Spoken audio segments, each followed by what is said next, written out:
सांग माने आम समस्त जीवन में छोट हो कि बड़ हो गोटे लक्ष्य निश्चिंत भाव इच्छा थी कि बनवा आउ पुणी कि पाइबा किंतु जेतेबेले आमे आम लक्ष्य पाई काम आरंभ करिथाउ सर्वदा मझिरे आसी जाए अस्थिरता।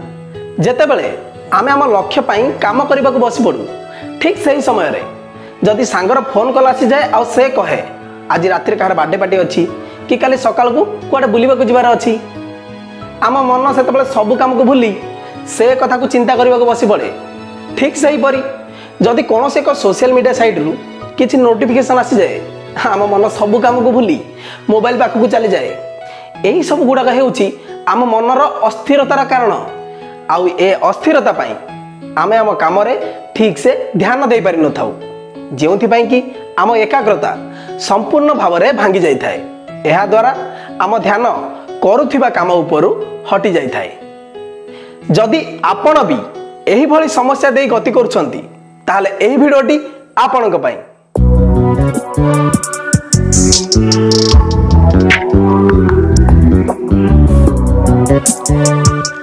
सांग माने आमे जानि छे मन हेउछि भारी चंचल साधारण रे एहा कोनोसी भी काम रे 90 मिनिट ठारू अधिक समय पर्यंत लागी रही न थाए। सेथिपई कहंती सबुठारु चंचल हेउछि आमर एही मन। एहा आलोक एवं शब्दर गति ठारू भी आहुरी क्षिप्र। दुनिया रे जदि सबुठारु कष्ट साध्य काम किछि थाए ताहा हेउछि आम निज मन को आयत्त करिबा। आउ ए चंचल मन को आयत्त करबा को हेले आमको साधना करबा को हेबो। हाँ साधना केवल साधना द्वारा ही यह संभव हो पारिबो। बहु वर्ष पूर्वर बड़ बड़ मुनि ऋषिगण जोग ध्यान आउ तप द्वारा निज मन को आयत्त करी नाना आदि असाध्य काम को पूर्ण कर जाइछंती। किंतु आमर ये चंचल मन को आयत्त करबा एते सहज कथा नुहे।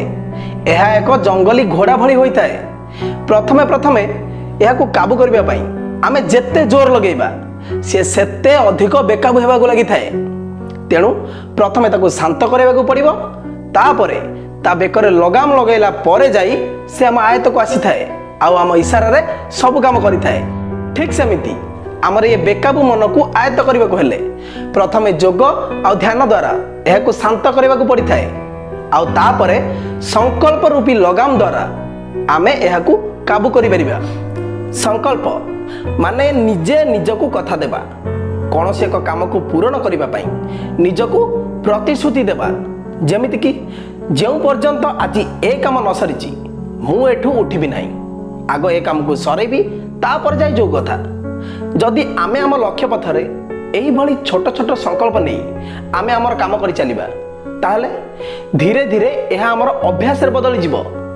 आउ यार लाभ आपण सेतेबेले जानि परिबे जेतेबेले आपणक मन अजथा कामरु निवृत्त होई आपण देखिथिबा लक्ष्य दिगरे आपणकर एकाग्रता बढ़ी जिवो आउ आपणक मनर अस्थिरता भी दूरे जिवो। सांग माने सकाळरु संध्या जाए एमती बहुत किछि काम हमकु करबाक पड़ी थाए आउ से सब काम आमे करिथाउ मध्य किंतु को काम आम पई केते गुरुत्वपूर्ण से विषय रे आमे भाबि न थाउ। जेमिति कि छात्र जीवन रे पाठ पढ़िबा आम पई केते जरूरी थिला किंतु से समय रे आमे पाठ पढ़ा को एते गुरुत्व देई नथिले। पाठ पढ़िबा को बसिला बेला को आम मन आपे आपे अन्य आड़े टाणी ही जाउथिला। जेमिति कि सांग साथी रे मिसी खरा बेले तोटारू आंब तोलिबा पोखरी रु माछ धरिबा दियासिली खोल को चिरी कट खेलिबा गुल्ली खेलिबा आदि अनावश्यक काम रे आमे आम समय बिते देइछे। अच्छा सेते बेले त आम छोट थिले ठीक अछि किंतु आज बड़ होला परे जहाँ भी सब करुछे से विषय रे निजको प्रश्न करि परिबे कि आज जहाँ भी सब करुछे यह को करिबा केते जरूरी आ आगो को एमती करिबा द्वारा कौन हासिल होई परिबो। कौन आपण देखिथिबा स्वप्न पूर्ण होई परिबो तो हौ हैला एबे आपणक स्वप्न कथा छाड़ थरे भाव जे समस्त सुख आ आराम को छाड़ी केवल आपणक स्वप्न को पूर्ण करिबा पई निजर दिन आ राति को एक कर देइछंती। थरे से बापा माँ को कथा टिके भाव आउ जदि ए सब प्रश्नर उत्तर आपण निज ठारू पाई जिबे ताहले दुनिया रे सेमिति कोनोसी शक्ति नाही जहाँ आपणक लक्ष्य उपरु आपणक ध्यान हटै परिबो। शेष रे एतिकी कहबी जीवन रे एमिति संकल्प नै काम कर जेमिति सारा विश्व रे ओडिया जातिर टेक रहिबो। जय ओडिया जय जगन्नाथ।